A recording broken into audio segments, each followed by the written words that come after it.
God damn. Like you. Like you. Like you. Whoa. What's up, y'all? Good morning. Fairly rainy day today, so I thought, why not take the time to read y'all a little bit more of Perfect Days, okay? It's just chapter 2. Probably shouldn't ate that girl booty today. We got past chapter 1, found out Teo, he a little throw a little bit, something a little wrong with him. You've got the same nose. Tickle, tickle, beep, boop. Now we're about to dive deeper into this and see what he up to. All right, y'all ready? Let's get it. This was meant for your listening pleasure. Teo woke up in a bad mood and went to the kitchen to make his mother coffee. The counter was high, and Patricia couldn't reach the shelves. She had to stretch, and her legs would flop about on her wheelchair. While he waited for the water to boil, he swept the living room of the flat and washed the dishes. He changed Samson's newspaper and filled his bowl with food. As always, he set the coffee on his mother's bedside table and woke her up with a kiss on the forehead, because that was what a loving son did.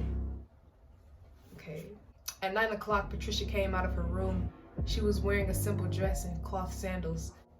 I can never get this boy's name right. Teo had never seen his mother getting dressed, but he imagined it was an exhausting process. He had once offered to help her with a new pair of jeans, but she had refused empathetically, saying, "It's all I have left." Half an hour later, she had a dress on, and the jeans were in the trash. Damn, Mom. "Mari and I are going to the fair. I'm taking Samson," she said as she put on an earring. Teo nodded, his eyes glued to the TV, where Tom was chasing Jerry. "Do I look nice?" He realized she was wearing makeup. "Have you found yourself a secret admirer at the fair, huh, Patricia? Confess!" "No admirers for the time being, but you never know. I might be crippled, but I'm not dead." Teo hated the word crippled.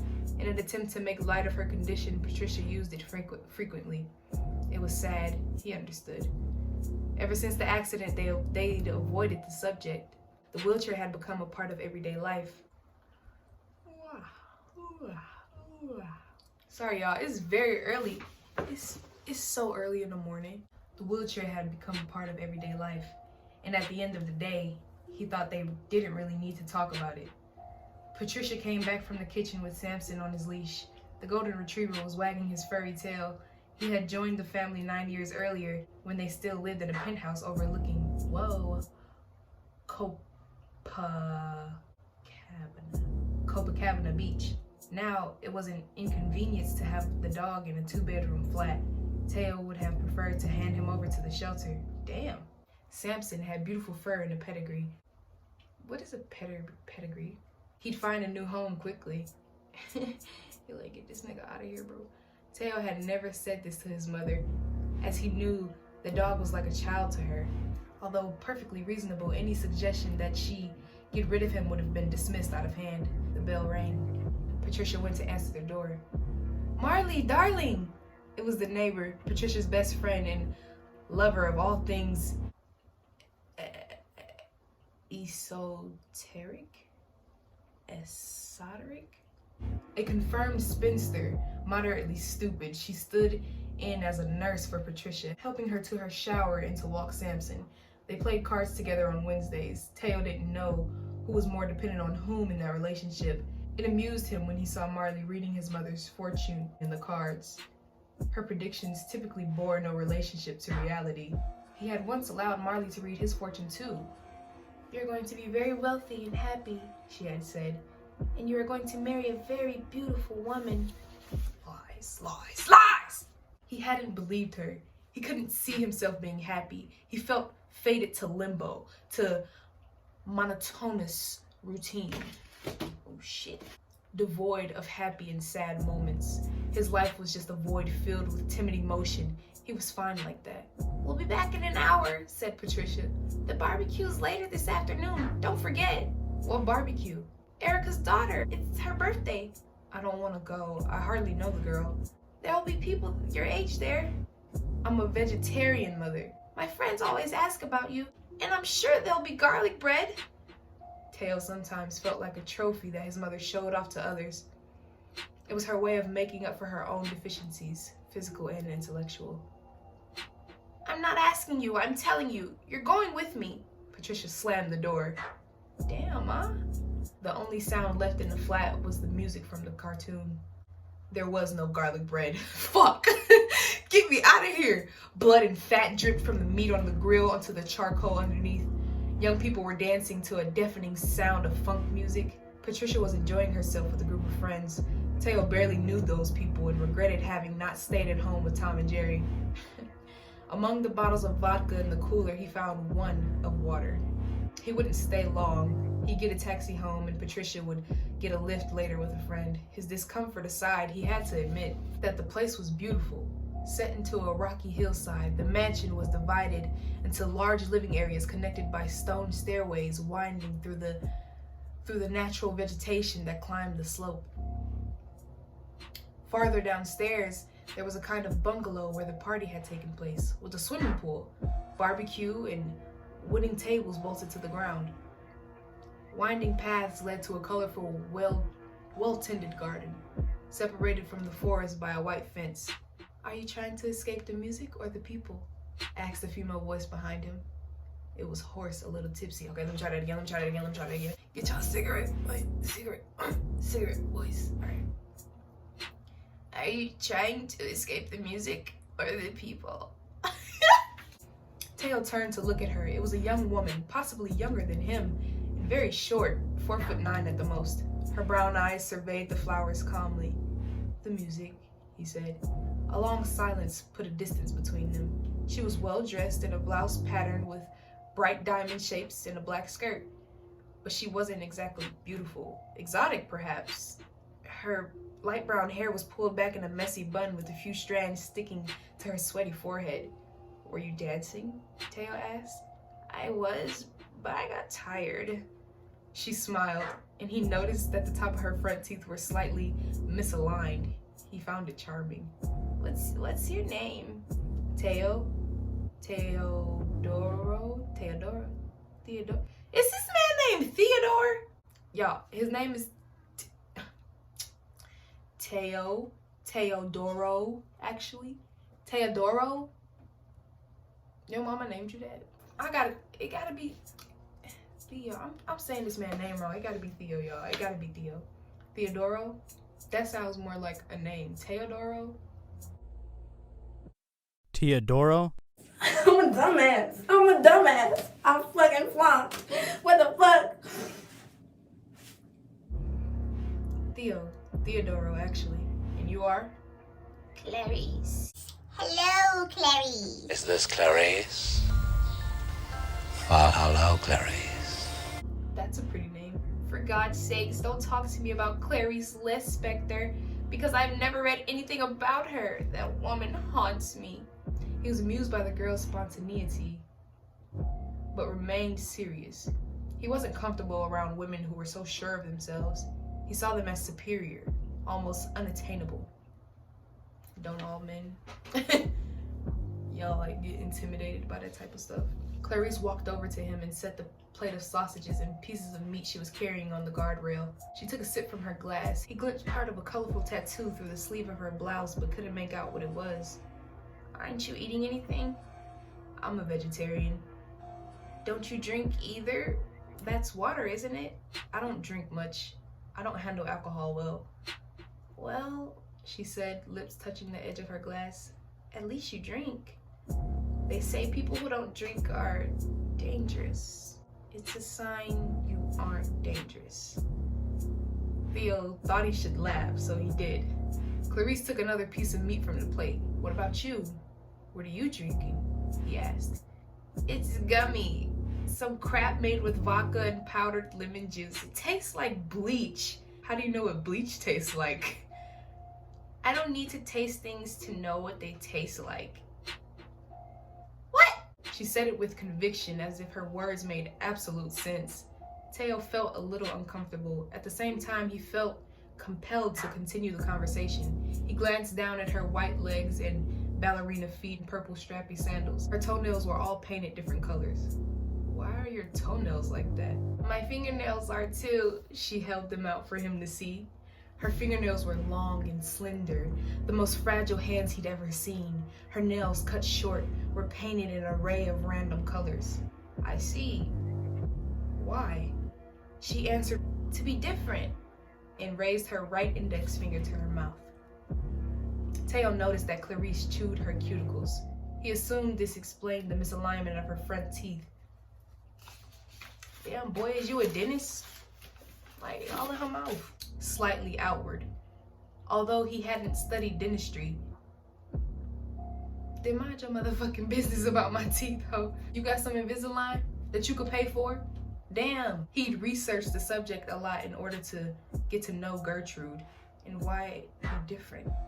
She raised her eyebrows. The world's pretty dull and my parents are living proof of it. Take my dad, for example. Engineer, always out of town. Sao Paulo, Houston, London.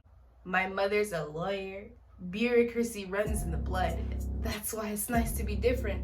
Not have a set routine. Get drunk and not care. Do stupid things and not remember afterward. Paint each nail a different color. Live life before it's too late, right? Clarice opened her little woven bag, took out a packet of Vogue menthol cigarettes and pulled one out. Got a light? I don't smoke. She tissed and rummaged around through her bag. The sun was setting behind the hill. Teo watched the drunken shadows moving down below. Clarice found her lighter and lit her cigarette, protecting the flame from the breeze with her hand. She took a drag and exhaled in his direction. Bitch, move! God damn! Why would you blow that shit over here? He just said he don't smoke. You don't eat, don't smoke, and don't drink much. Theo, do you fuck? She want the pipe. Ooh, Theo, she feeling you, boy. She feeling you. She feeling you. He about to get him some, okay?